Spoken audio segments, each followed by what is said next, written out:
आज करवा चौथ का दिन था। हर करवा चौथ की तरह आज भी सबकी छतों पर खूब रौनक थी। ऐसे समय में मुझे नवीन के पापा की बहुत याद आ रही थी। उन्हें गुजरे 4 साल हो गए थे। ऐसे मौकों पर मेरा मन उनकी याद में न चाहकर भी उदास हो ही जाता। उनकी कहीं बातें मेरे कानों में अनायास ही गूंजने लगतीं।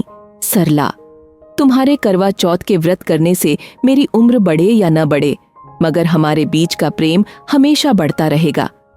वाकई में मेरे और नवीन के पापा के बीच अथाह प्रेम था। मैं अनमनी सी उन्हें याद कर ही रही थी कि बेटे नवीन ने मुझसे पूछा, माँ, हवन सामग्री कहाँ रखी है? मंदिर के नीचे दाईं तरफ देखो, मिल जाएगी। मैंने दौड़ दौड़ कर मेरी बहू नेहा के साथ करवा चौथ पूजा की तैयारियां कर रहे नवीन को बताया। नया दमकता कुर्ता पजामा पहनकर वह पूरी तरह करवा चौथ की पूजा के लिए तैयार था। बहू नेहा भी सुर्ख लाल साड़ी के साथ 16 श्रृंगार किए किसी देवी सी लग रही थी। आज सुबह से शाम तक मैं चौथ की प्रति उन दोनों का उत्साह देख रही थी। अब रात के 8:30 बज चुके थे। आसमान पर बादलों की ओर से चांद झांकने लग गया था। अर्घ्य देकर नेहा नवीन के हाथों से अपना व्रत तोड़कर अपने मोबाइल से नवीन के साथ तरह तरह की तस्वीरें ले रही थीं। मुझे पता था यह सारी तस्वीरें वे दोनों अपनी अपनी सोशल साइट्स पर पोस्ट करेंगे। अपने प्रेम का ढिंढोरा सारी दुनिया में पिटेंगे। वैसे भी आजकल लोगों ने प्रेम को प्रदर्शन का ही विषय बना लिया है। उसी परिपाटी पर नेहा और नवीन भी थे।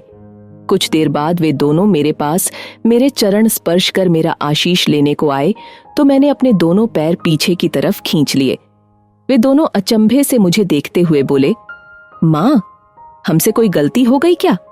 आप हमसे नाराज हैं क्या?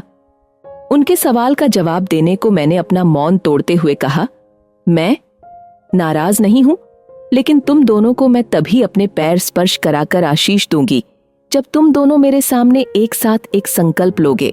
कैसा संकल्प माँ? नवीन ने पूछा तो मैं आगे बोली, मैं अक्सर देखती हूँ कि तुम दोनों के बीच आजकल खूब तनातनी रहती है। तुम दोनों ही ऑफिस और घर के कामों को लेकर आपस में झगड़ते रहते हो। वैसे तो तुम पति पत्नी के बीच मुझे नहीं बोलना चाहिए, पर जब तुम दोनों आज करवा चौथ के दिन एक दूसरे पर इतना प्रेम बरसा रहे हो तो मुझे तुम दोनों की वह रोज लड़ने वाली सूरतें बरबस याद आ रही हैं। वे दोनों एकदम चुप होकर शायद अपनी कल वाली लंबी बहस को याद करने लगे। तभी मैं आगे बोली, असल में आज का व्रत केवल सजाने संवारने और फोटो खींचकर सोशल साइट्स पर अपलोड करने के लिए ही नहीं है।